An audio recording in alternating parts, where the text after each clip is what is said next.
Bonjour à tous et bienvenue sur les énergies de la nouvelle lune du 29 janvier en Verseau.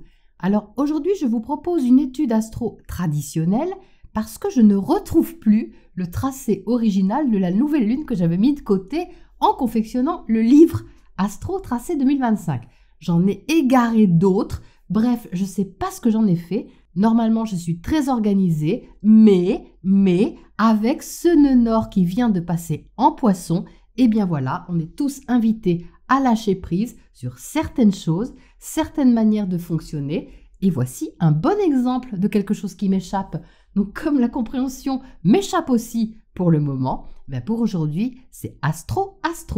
Donc, cette nouvelle lune en Verseau, à l'heure de Paris, elle est en maison 9 et en trigone à Jupiter rétro, en Gémeaux en maison 12.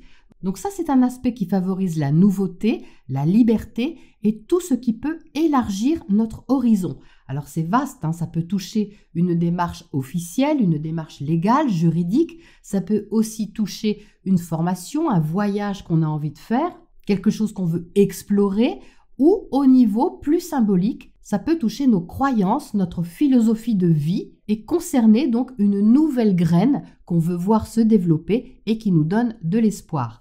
Donc à l'heure de cette nouvelle lune, Jupiter est toujours rétrograde. Il repart en marche directe le 5 février. Donc ça peut retarder un peu les effets. Il y a peut-être une préparation à faire avant, boucler une boucle. Mais quoi qu'il en soit, nous sommes invités à trouver du sens à notre direction sur cette nouvelle lune. Du sens, mais aussi une quête de vérité, de justesse, que ce soit vécu intérieurement ou relationnellement, ou les deux. Et ça peut passer par une décision à prendre, peut-être une décision forte, en tout cas à nos yeux, elle peut paraître forte, parce que cette nouvelle lune, elle est conjointe à Mercure et Pluton en Verseau. Mercure, planète d'intellect et de réflexion, se trouvant à côté du maître des ténèbres, soulève une question de franchise, de motivation ou d'automotivation assez combative, intérieurement au moins. Donc il n'y a pas de quartier ici, La détermination lucide peut nous mener à prendre une nouvelle direction ou une décision changeant nos perspectives.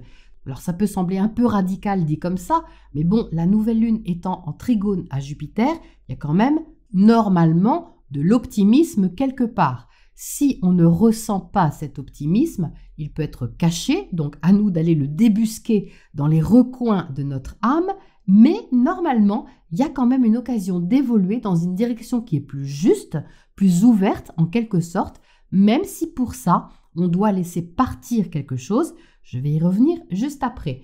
Mais avant ça, je voulais vous préciser que c'est Uranus qui maîtrise cette lunaison.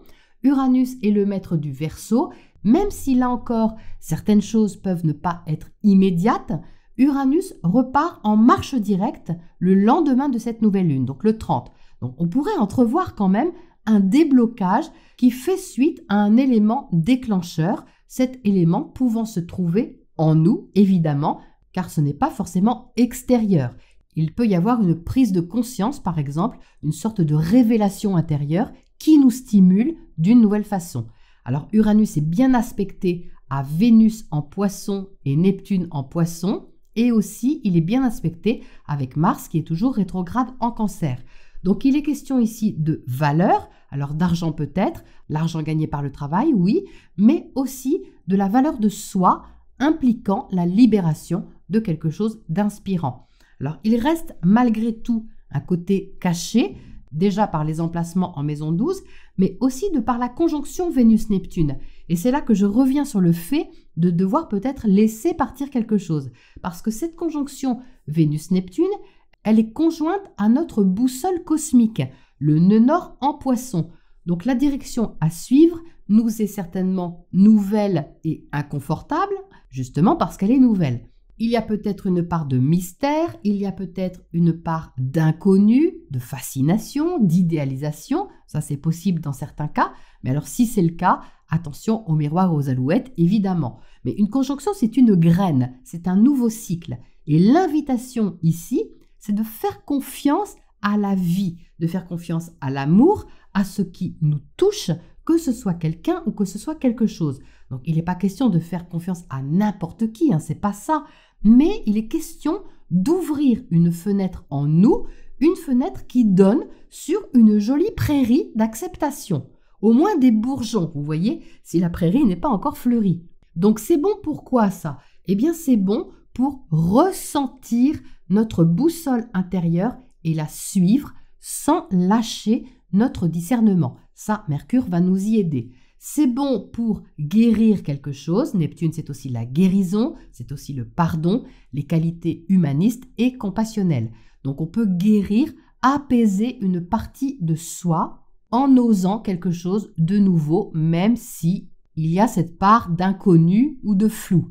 C'est bon aussi pour essayer une nouvelle créativité, quelque chose qui nous fait rêver. Si on a toujours rêvé de jouer du piano par exemple, ça peut être une lunaison où on peut se renseigner sur les éventuels professeurs qui peuvent donner des cours. Autre exemple, si on a toujours souffert de quelque chose, que ce soit physique ou émotionnel, ça peut être le moment de transmuter et de réconcilier quelque chose en nous en lâchant prise sur le contrôle.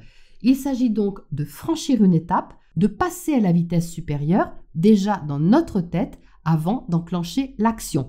Donc ça peut se faire en 2 temps, comme une bouffée d'air que l'on s'offre en ouvrant cette fenêtre sur la prairie de l'acceptation et qui a des conséquences qu'il nous faudra assumer sur un 2e temps. Donc la proposition, c'est de creuser une piste, peut-être 7 pistes qui s'ouvrent à nous pour voir comment évoluer le plus librement possible. Et pour terminer, alors comme c'est un petit peu différent aujourd'hui, j'ai sorti au hasard une carte qui fait partie de l'oracle que je suis en train de créer et il est sorti Olive. Olive qui conseille de trouver la paix intérieure malgré la différence d'énergie relationnelle. Donc ça veut dire qu'on peut faire équipe, on peut former un binôme, un partenariat, un couple, une alliance, un peu importe, mais l'important et la richesse vont se trouver dans la façon dont on gère nos différences, dans un respect mutuel et une tolérance mutuelle.